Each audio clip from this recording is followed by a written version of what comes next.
Hello and welcome to the first live episode of Cowboys Takeover.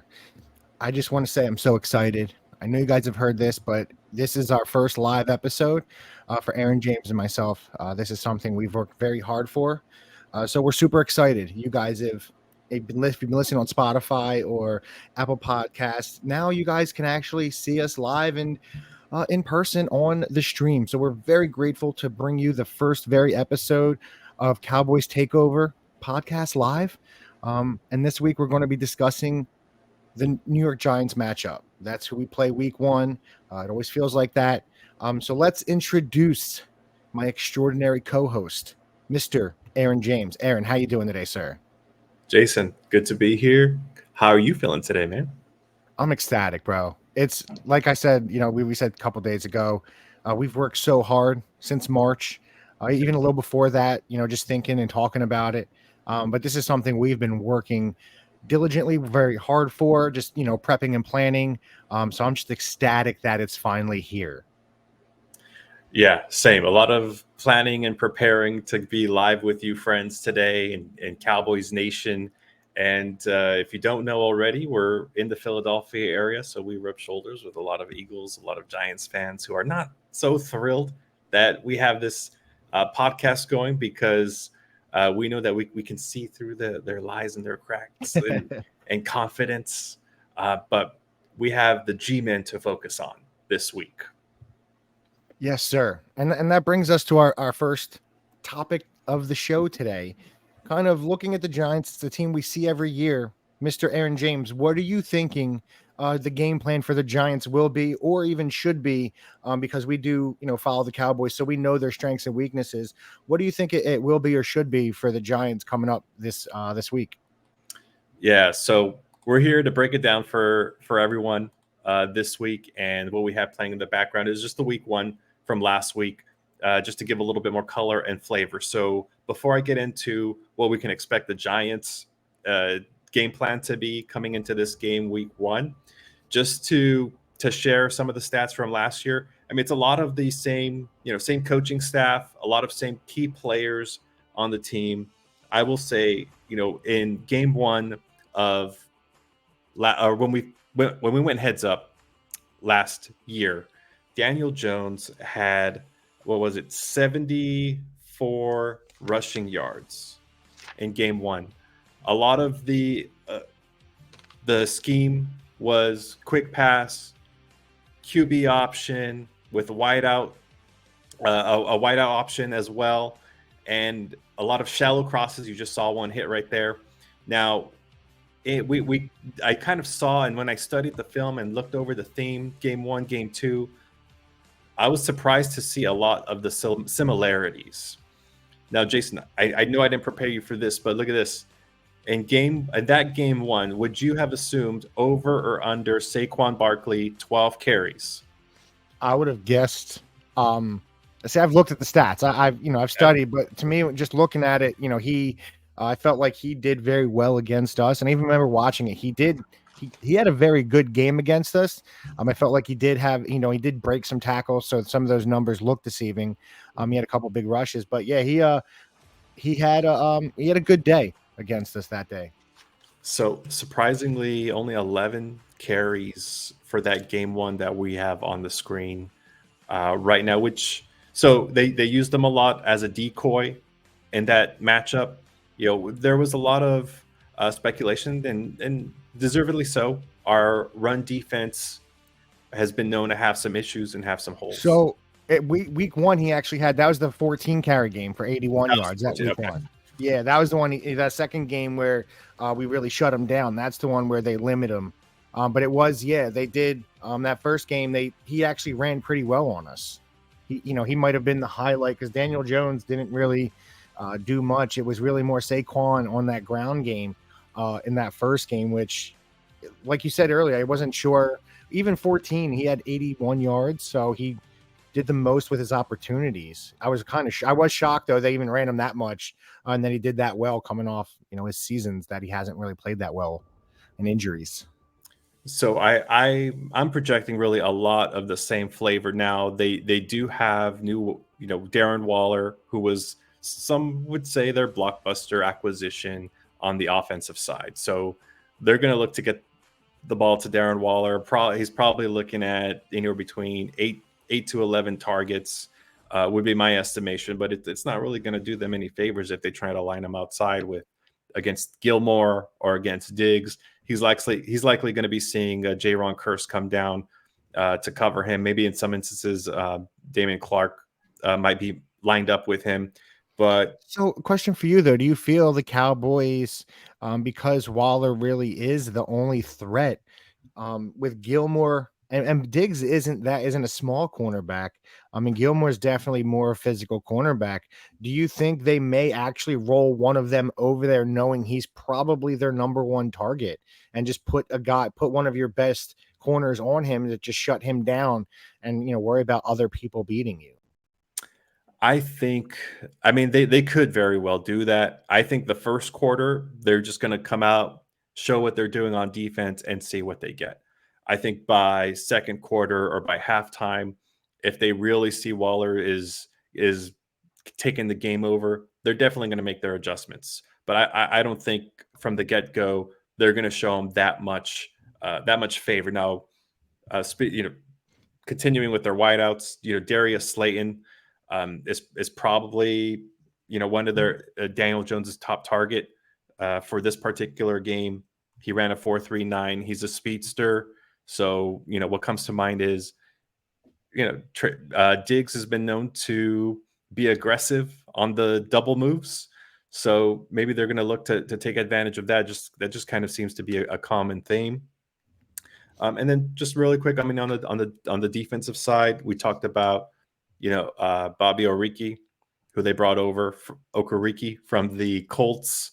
Yes. It was a sideline to sideline guy. It'd be interesting to see if they allow him to try to cover Pollard one on one. When I did some of the film study from a defensive perspective, game one, it from what I observed, it looked to be a little bit more zone coverage. Game two and Thanksgiving, it was a little bit more man to man.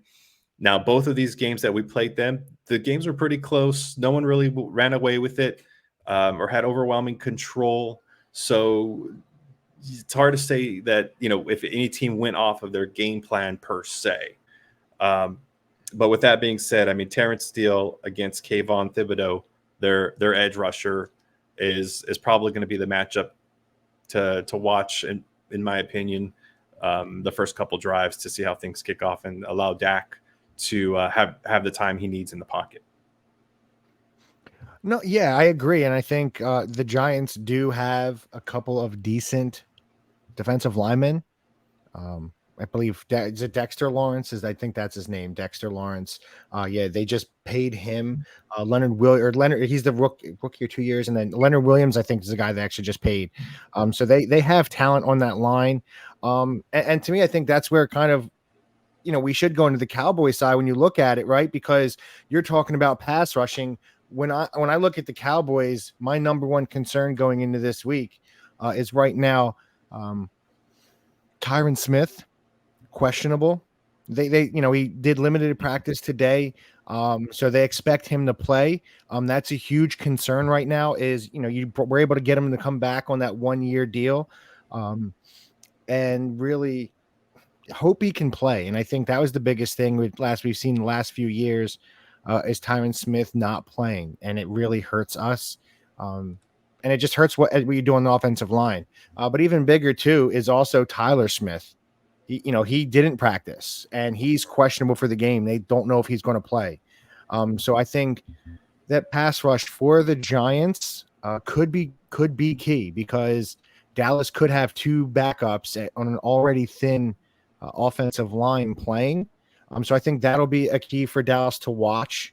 They're going to have to game plan around that if they miss one or both of those linemen. That'll be huge. But to me, it's very simple. Dak just has to do what he's done since 2017. He hasn't lost a game to the New York Giants since he went 0-2 in his rookie year. He's 10-0 in his last 10 starts. The only other loss they have is when he wasn't starting. And then when you go back and look at last year, game one, Dallas, I don't think the score was indicative of what that game was. And even going in the half, Dallas was only up 6-3. Okay. But they also had Tony Pollard run for 105 yards. They had Zeke run for 73, and Cooper Rush is starting early in the season against a division rival. And they had 5 sacks in that first game. So the defense, offense did what it needed to do, and the defense came and played. So I think that the key right now for this season, and when you look at game 2 when Dak was back, them yards per attempt were definitely up. The rushing game didn't do as well, but Dak also came out and balled out. And they don't have an answer for CeeDee Lamb. CeeDee Lamb, I believe, had 80 and then the over 100 in the second game. So they're so talented. So the game plan for Dallas is just do what you do.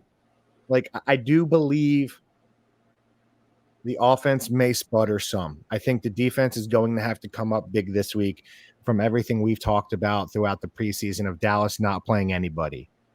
And like I said, I think it's easier for the defense to do that and be solid. And when the pass rushers you have, you got DeMarcus Lawrence and Micah, it's they should be in for an easy day. I do think they should line up Gilmore or Diggs on Waller because I think Waller is really their only offensive piece. Defensively, you really just don't let Barkley have a day. Because I do think he gets rushed a lot. If he has 20 for 150, it could be a long day for Dallas. I think it's a great opening week matchup because it's a team you're better than. It's a team you should beat, but it's also a team that their best ability is your weakest part of defense, and that's running the ball. So I think it works out perfect to see if, is Mozzie who we think he is? Did they bolster up that defense? Is kind of having to play a hybrid defense with some of them linebackers in the box. Is that going to be okay now that, we got those injuries?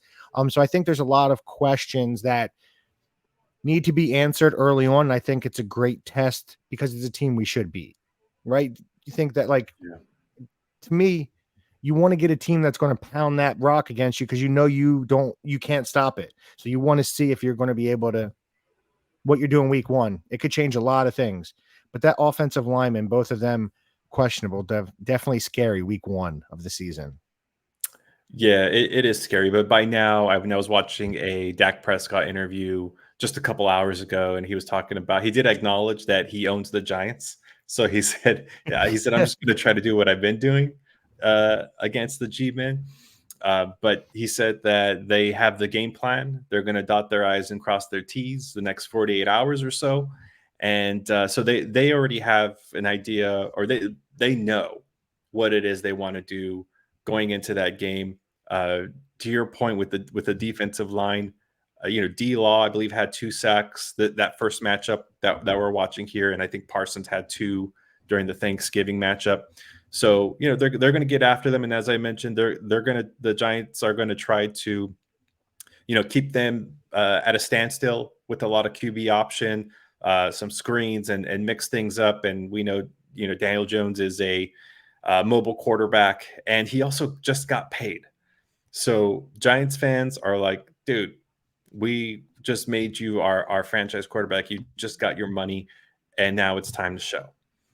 So, and I agree with what you're saying. I mean, from a power rankings perspective, I mean, we're twofold, times better. We're a lot better than this team. But what gets everyone nervous going into week 1 is just the emotions getting the most of you. I agree. And I just think there may be some unsettlement because you hadn't had anybody play all preseason. You just don't want to come out week 1 and lay an egg against a team that you're 1 better than. 2, it's a division matchup. 3, it's a rivalry game. So there's just so much on the line this week 1. And I think that does carry us into that next question, kind of what you're saying when we're looking at this team. What do you think without nobody playing all preseason, most intriguing unit? Who are you most excited to watch? Offense, defense, special teams this upcoming week against the G-Men? Well, I'm glad I'm answering that question before you because I think it might be the same answer. But what I have as the most intriguing unit for the Cowboys is that defense. I want to see how DQ calls the plays now that we have Gilmore. Parsons has been talking game all off season that he's the lion, he's the goat. He has the championship on his mind. He's going to celebrity parties. He's on Twitter. He's active. He's showing his workouts. He just congratulated Bosa on his big deal, that he deserved it, and that Bosa knows that Parsons is coming after him and being the best defensive player in the league. Ryan Clark, not to mention, called us out that we're supposed to be. He's saying we're going to be the number 1 rated defense in all of football when it's all said and done. And so I really need to see that. I really want to see that dominance show in this game 1. See, I wanted to make it about the offense, but I'm in agreement with you here. I do think I'm very excited to see what this defense has. As I stated earlier, I do think they're going to be tested in the run game. But it's going to be nice because, man, I'm really excited to see Diggs and Gilmore. And, if Dallas gets any kind of lead, you get up 2 touchdowns here in this game. That's going to be the great thing about this team this year. Is they're a team right now that is set up. If they do get a nice 2 touchdown lead, you got those cornerbacks and you got a guy coming off of each end that their one job is to go get the quarterback. So that's going to be that Dallas needs to get that lead early and just be able to pin their ears back. So to me, it's going to, like you say, it's the defense. I want to see what they look like, because this might be, I can't remember a defense I was this excited about in Dallas in a long time. They got ballers everywhere. It's just, can they stop the run? Is it's going to be, if they can, teams are going to be in for a long, long day. Yeah, and I don't even know if we had Big Boy Hankins. I meant to check before we went live if we had Big Boy Hankins for both games, because I know we acquired him later, and I believe he might have been nicked up for the Thanksgiving game, or that might have even been his first game.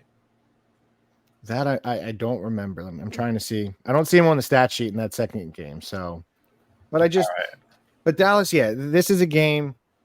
I'm very intrigued to see what they do defensively. Where does Micah play? I'm excited to see if he's going to be. I'm excited to see if is he going to be right end every down? Is he an every down right end, or are they still going to move around? I really hope he's rushing the quarterback every play, because I think him and Lawrence, man, you can't cheat to either side. So that, to me, it has to be the defense. It's got to be. They just got Gilmore, Diggs. They're going to be so good. And I'm just so excited. I'm really excited. I think that's right. So we'll get to it. You said a little bit earlier here. We're going to transition. So in order for the Giants to win, go ahead. Yes. So here's what needs to happen if Giants are going to win. I believe Saquon Barkley is going to need a minimum of 20 carries, which he didn't have in either of the games last year, and run for 125 yards. That's a Saquon. That's my offensive key metric for the Giants. If Saquon can do that against our defense, that's a plus. And then for the Giants defense, they need to hold the Cowboys offense to under 16 points. If both of those things happen, then Dr. B was right. The G-Man will come out with a win. Okay. I can't argue with anything there. I think the defense is going to be the bigger part. It's a big ask. If Saquon's carrying the ball like that, though, if he's got 20 carries, 125 yards, 120 yards, anything over 20 carries for Saquon, I think is a bad day for Dallas, because that means it's either a close game or they're losing, and Saquon's able to touch the ball much more. So I don't like that. But we'll go. In order for Dallas to win, what Dallas needs is to, like you said earlier, Dak just needs to do what Dak does and own the Giants. In order for Dallas to win this game, they just have to do what they do, And if Dak comes out playing terribly, like there's everything has to go wrong for them not to win. They just have to be themselves. They have to play. I do think we'll see more passing this week just because Pollard week one, your backup, I think, is Rocco this week. So I'm not sure. Rico Dowdle is going to be the backup. And then you do have that Hunter Lupke kid at fullback, but I think they're going to rely on Dak more this week. He's probably going to pass a decent amount. So I don't see Dallas running. But they just have to, he's got to make the smart play. Come out here, show your maturation. They got rid of the offensive coordinator for McCarthy. I don't care what anybody says. McCarthy wanted him going. They're giving McCarthy a shot. So Dak and McCarthy have to come out and play great. And that defense, just stop Saquon. You stop Saquon, it's over. They're not beating you. They don't have the talent. Stop Saquon. That's how you win. Just do what you do offensively and shut down Saquon. Yeah, it's no secret Saquon is their offense. That's why he held out for as long as he did, because he wanted his equal pay for the production and what he's asked to do. I can't think of another running back off the top of my head that is of another offense in the league that's just as reliant on their running game and their running back to create something. Derrick Henry. Yeah. That's about it. After him, it's nobody else. And Saquon came in, had that rookie year, like 1,800 yards. I don't remember how many catches he had, but I remember him killing it. And they used him a lot. And the one saving grace for him this season is they actually got an offensive weapon in Waller. If Waller can stay healthy, the Giants could be a formidable team. But I just don't see it. And then, we'll end today. The winner is Aaron. Who's winning? What's your final score? All right. So I have the Cowboys winning comfortably 34-17. What's Dak do? Dak is going to throw for about 330 because he's not going to really need to throw for more than that. He'll have a pretty comfortable, 3 touchdowns. I like it. And I actually see that too. I think Dallas does win pretty easily. I think 31-17, and I think 17 is because they score late. Giants Giants do score a late touchdown. I think Dan Quinn loves to rush the ball. I mean blitz. I'm sorry, he's defensive coordinator. Yeah, so Dan Quinn will get after it. And I think Micah and DeMarcus Lawrence have a big day. I think they get some sacks. I do think each of them get a sack. I do really feel that 31-17 they win. I think Dak does throw over 300. I do think they rush less, so I think he's going to be asked to throw the ball early. They'll probably get a decent amount of rushing carries in just because I think they'll be up late and want to rush the ball. But I think it's a pretty easy win. And I'm going to go ahead and over here and just shout out Mr. Chris DeFrancisco. Thank you for watching, sir. Appreciate the love. But I'm going to say, why would you be flabbergasted or bamboozled at these predictions? Because the Giants are a terrible team, and Dallas should steamroll them as they're going to steamroll the Giants or San Fran whenever they play San Fran. You're right. I 100% agree with you. Dak should throw 300 by accident on this team, and he's going to. Yeah. We both have him thrown over 300. I think CD has a big game. I'll humor Chris a little bit further and appreciate you your support here, Chris, and watching. So he's asking. We were talking about running backs. He's asking if McCaffrey is on that list of the Niners and being reliant on their running back production. Personally, I wouldn't put McCaffrey on that list with Saquon because they just have too many other weapons compared to the Giants. Compared to the Giants, they don't have need Debo to. And Ayuk or Kittle. Last year, when he got traded there, he was their offense. And Debo's hurt a lot. But no, I agree with your point. San Fran has so many weapons, they don't need to be reliant. Giants need to be reliant on Saquon Barkley for them to be a good team. That's my point. And you'll get our San Fran comments. Come San Fran week, Christopher. We'll trash them just as well as we're going to trash the Giants. And a special bonus here, I did run the Madden simulation for Madden's prediction of the outcome for this Sunday. Madden has the Cowboys 28, the Giants 23, and the Giants kind of scored. The Giants scored 14 points in the fourth quarter, so they won pretty comfortably. Dak dropped back 40 times in the game. What about it? San Fran beats that. Okay, you need to stop, sir. I'm going to ignore you now because you're just spewing. Yeah, he's already reneging on what he shared on the podcast back in when the schedule came out. He did say Dallas was beating San Fran. Now he's turning it around. Look at this guy. JC, I don't spill lies. We keep receipts, bro. We got Make receipts. up your mind. I suppose we got to go with what's in writing. So he's saying 44. No, the video counts. This could be a fake account. Yeah, we got receipts, bro. But so yeah, we want to thank you all. We appreciate everybody that stopped in today, watched, liked. We really appreciate you guys. I know we're really excited. To make everyone aware, we will be Monday night. Aaron and I got to work out live or not. But Aaron James, you're going to the game Sunday night, correct? You're going to be up in East Rutherford? Yes, I will. I will be up in East Rutherford as I am showing on the screen. Excited and, can't wait. Hopefully I can leave in the early fourth quarter because the game is just so far under control, so much under control and in a blowout situation. But excited to take my notepad, take some additional notes of what I see there live that may or may not be caught on camera.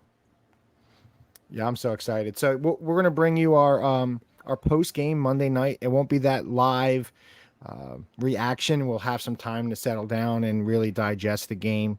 But we're expecting a easy Cowboys win. Starting out the season 1-0. So I'm excited. Aaron James, I know you're excited. I can't wait to text you. I can't wait to get some pictures of the game. But that is it for our first show. We really appreciate you guys for checking us out. Again, you can check us out on social medias, Facebook, Instagram, Twitter, the Cowboys Podcast. Please go give us a like, give us a follow, leave some comments, and go like the podcast on The Room, or go like the podcast on Apple Podcasts, Spotify, and anywhere you guys really listen to your podcasts. We really appreciate you guys. Love you guys. Can't wait for a victory. Go Dallas. Let's go Cowboys. Have a great day. Yes.